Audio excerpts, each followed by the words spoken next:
Hello everyone, this is Urvashi Chauhan. Welcome to Courts Today by Livelaw.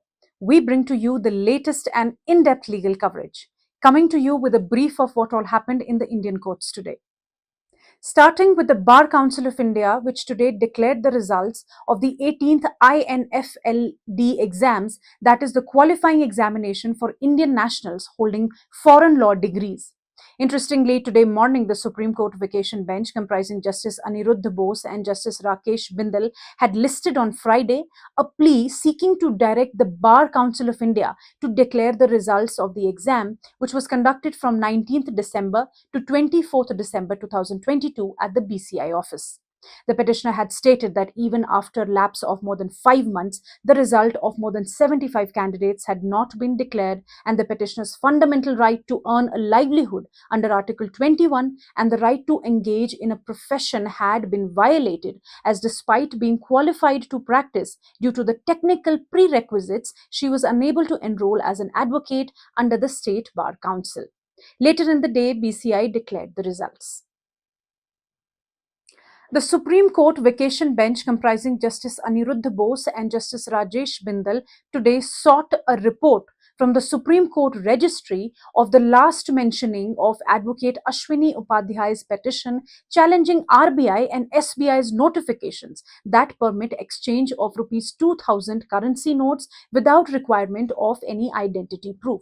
Advocate Upadhyay mentioned his plea against the Delhi High Court's dismissal of his PIL before the Supreme Court today, stating that the matter was quite urgent. Last week also, Upadhyay had mentioned the same before the Supreme Court, and the bench comprising Justice Sudhanshu Dholia and Justice K.V. Vishwanathan had refused to entertain his urgent mentioning, stating that it would not take up such matters during the vacations and had allowed Upadhyay to mention the matter once the apex court resumes post the summer vacations. The court today sought the report from the registry and granted him the liberty to mention the matter on Friday. In another update today, alleged gangster Sanjeev Jeeva, a close aide of Mukhtar Ansari, was shot dead by unidentified assailants inside the Lucknow court premises. The attackers had reportedly come dressed as lawyers. One of them was caught by the police. A girl and a policeman also got injured in the shootout. Jeva's name had surfaced in the murder of senior BJP leaders Brahmadatt Dwivedi and Krishnanand Rai. He was being held in Lucknow jail and was brought to the court for hearing in a case. The next update is on the entry of foreign law firms in India. As you already know that in March this year, the Bar Council of India had notified the rules for registration and regulation of foreign lawyers and foreign law firms in India, which permit foreign lawyers to practice foreign law in India on reciprocity basis. However, the areas of practice of law by a foreign lawyer or foreign law firm would be laid down by BCI in consultation with the Law Ministry, if need be. Now, a special committee constituted by the Bar Council of Delhi, composed of various members of Bar Council of Delhi, Delhi High Court Bar Association, and other bar associations of the national capital, has opposed the notification. According to the interim report of Bar Council of Delhi released today, the notification will not only undermine the legal profession but will completely destroy its existing framework, and the lawyers' fraternity will suffer substantially. The committee further states that foreign lawyers, foreign law firms, and solicitor firms will be governed by the laws applicable in their country, and they will be free to solicit, advertise, and share commissions, etc., which is not permissible under the rules framed by BCI for lawyers practicing in India. This would also mean that the legal profession in India, which is considered to be a noble profession, would come within the definition of commercial activity. The committee has thus asked for the BCI notification to be stayed. To read the full interim report, you can visit livelaw.in. The union government today informed the Delhi High Court that political clearance had been granted to Delhi's Education Minister Atishi Marlena for her official visit to the United Kingdom. She has been invited in her official capacity by Cambridge University to speak at a conference on 15th of June. Justice Chandradhari Singh was hearing Marlena's plea seeking direction on the Union of India to process all requisite clearances. She had submitted that the administrative clearance for travel was granted by the Delhi government on 18th May.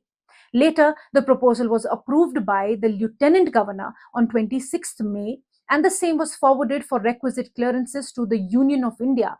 However, no decision on the proposal was taken. The Union Government's Council submitted before the court that the political clearance was granted yesterday and that the matter was now before the Department of Economic Affairs. Also, let me tell you here that Atishi had earlier moved an application seeking similar relief in a pending petition filed by Delhi's Transport Minister Kailash Gehlot, challenging the requirement for state government ministers to seek political clearances from the centre for personal visits abroad. However, the court had asked her to file an independent petition. The Kerala High Court has refused to modify its previous order dated 5th of May, which directed the Directorate General of Civil Aviation to check the factual aspects averred by a lawyer in a petition seeking suspension of ticket booking portals of Go First Airlines. The court in this case was dealing with the plea moved by a lawyer who had booked Go First airline tickets for himself and his family through online travel portals. But it was only thereafter that he got to know from news reports that the airline company had filed for voluntary insolvency and had cancelled all flights between 3rd and 5th May. The petitioner submitted that an application for voluntary insolvency requires the approval of shareholders and the board of directors, which shows that despite the company directors being aware of the intention of the airlines to suspend its operations, they allowed the ticket booking platform to be live. On 5th May, the court had directed the DGCA to check the factual aspects averred in the petition and, if found to be correct, to direct the airlines to suspend its ticket booking portals and to stop their agents from taking any flight bookings. The airline company then filed an interlocutory application for modifications in this order. The court, on perusing the same, has found that no such modification is necessary. In another update, the Karnataka High Court has dismissed the petition moved by a gynecologist to quash a case registered against him under Section 21 of the POCSO Act for failure to report the incident of sexual assault on a minor. Let me tell you, POCSO Act mandates that every person who has knowledge that sexual assault on a minor has been committed must report it to the Special Juvenile Police Unit or the local police, and failure to do so is punishable with 6 months imprisonment. The petitioner gynecologist in this case allegedly terminated the minor victim's pregnancy and did not report the same to the police. Initially, the petitioner was not arraigned as accused. However, on investigation, he was booked under Section 21 of the Act for failing to report the incident. The primary contention raised by the petitioner was that the physical appearance of the victim was such that it could be believed that she was more than 18 years old, and therefore, without going into further details, the petitioner performed the surgery and protected the victim, who, according to the petitioner, had taken some tablets for abortion, which had caused severe bleeding. Rejecting this defense, a single judge bench of Justice M. Nagprasanna observed that it was highly improbable that the petitioner, a gynecologist having 35 years of practice, at the very look of the petitioner, did not get to know that the victim was of tender age of 12 years and 11 months and had been subjected to sexual intercourse as she had become pregnant. The court directed the state to ensure strict compliance with the Act and reporting of offences, particularly by doctors who indulge in medical termination of pregnancy of minors. The Central Bureau of Investigation has sought dismissal of the quashing petition filed by former NCB officer Sameer Wankhede in the rupees 25 crore extortion case regarding the arrest of Aryan Khan in 2021. As you know, Wankhede has approached the High Court challenging the FIR registered against him and 5 others by the CBI. The agency has accused them of demanding a bribe of rupees 25 crore from the family members of those arrested in the 2021 Cordelia cruise ship case. In an affidavit before the Bombay High Court, the CBI has sought to vacate the order passed by the vacation bench protecting him from arrest. The matter will now come up for hearing tomorrow. Stay tuned. The Calcutta High Court has dismissed a PIL calling upon it to decide the issue of individuals' right to privacy allegedly being violated by spyware such as Pegasus, which are said to be installed on people's personal electronic devices without their knowledge. A bench of Chief Justice T.S. Sivangnanam and Justice Hiranyamay Bhattacharya opined that such blanket directions against the use of modern technology for allegedly being violative of the fundamental right to privacy of individuals could not be passed. Further, according to the Chief Justice, due to the vague nature of the submissions and prayers of the petitioner, the court could not arrive at the specific questions of law involved. The Guwahati High Court has quashed the notification issued by Chief Secretary Nagaland government in July 2020 banning the commercial import, trading of dogs and dog markets as well as commercial sale of dog meat in markets and dine-in restaurants. While quashing the notification, the single judge bench of Justice Marley Wangkung observed that the Chief Secretary was not the appropriate authority to issue the impugned order. Also, the petitioners argued before the court that they had been dealing with supply and selling of dog meat and had been earning their livelihood as such for the past many years, and that it was the culture and custom of the Nagas to eat dog meat.